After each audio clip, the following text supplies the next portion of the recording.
کیا پتہ اس رمضان تمہارے لیے ایک ان کا معجزہ ہو جائے، کیا پتہ اس رمضان تمہارے زخموں کو بھر دیا جائے، کیا پتہ اس رمضان جو ناممکن ہے وہ ممکن ہو جائے، کیا پتہ اس رمضان جو لا حاصل ہے وہ حاصل ہو جائے، کیا پتہ اس رمضان تمہیں تمہارے صبر کا صلہ مل جائے، کیا پتہ اس رمضان جو تم مانگو وہی تمہیں دیا جائے۔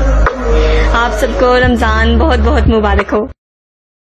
توبہ کا دروازہ دکھاتا ہے رمضان، صبر کی تلقین سکھاتا ہے رمضان، سچ ہے کہ مسلمان کو مومن بناتا ہے رمضان۔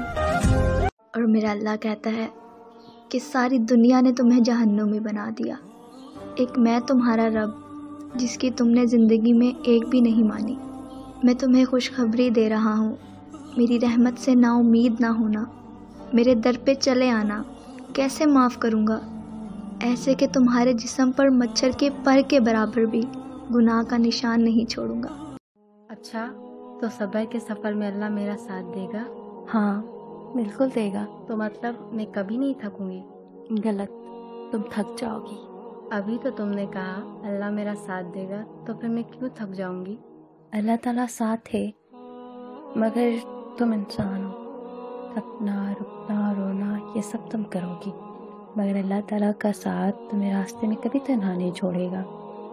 تم رک جاؤ گی تو وہ تمہیں چلنے کی ہمت دے گا، تمہیں صبر اور حوصلہ دے گا۔ اس کی رضا کا راستہ آسان نہیں ہوتا، لیکن ناممکن وہ رہنے نہیں دیتا، وہ مشکلوں کے حل مشکلات کے ساتھ ہی دیتا ہے۔ وہ قرآن پاک میں کہتا ہے بے شک مشکل کے ساتھ آسانی ہے۔ تم صبر کے سفر میں تھک جاؤ گی مگر شکست نہیں کھاؤ گی، اور اختتام بہت دلکش ہوگا۔